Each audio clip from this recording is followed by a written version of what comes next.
Hello, നമുക്കിന്ന് ഓണസദ്യ special cabbage തോരൻ്റെ recipe കണ്ടാലോ? വളരെ സിമ്പിളാണ്, നല്ല ടേസ്റ്റുമാണ് കേട്ടോ. അപ്പം ഞാൻ എടുത്തിരിക്കുന്നത് ഒരു ഹാഫ് ക്യാബേജ് ആണ് കേട്ടോ.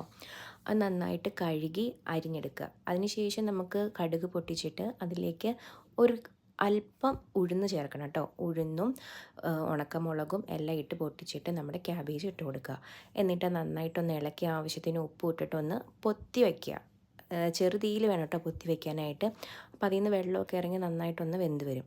അപ്പോൾ ആ സമയത്ത് നമുക്കിതിൻ്റെ അരപ്പിനായിട്ട് ഒരു പിടി തേങ്ങയും അതിലേക്ക് കറിവേപ്പിലയും 3 പച്ചമുളകും കുറച്ച് വെളുത്തുള്ളിയും ഒരു കഷ്ണം ഇഞ്ചിയും ജീരകവും മഞ്ഞൾ പൊടിയും കൂടി ഇട്ടിട്ട് ഒന്ന് ചതച്ചെടുക്കുക. അരക്കരുത്, ചതച്ചെടുക്കുക. എന്നിട്ട് ഈ വെന്ത് വന്നിരിക്കുന്ന ക്യാബേജ് ഒന്ന് അടുക്കിലേക്കൊന്ന് പകുത്തി വെച്ചിട്ട് അതിലേക്ക് ഈ അരപ്പ് ഇട്ടിട്ട് ഒന്ന് പൊത്തി വെക്കുക. അപ്പോൾ തന്നെ നന്നായിട്ട് വെന്തിട്ടുണ്ടാവും. പിന്നെ ഒന്ന് ചൂടാക്കി നല്ലോണം ഒന്ന് വേവിച്ചെടുക്കുക.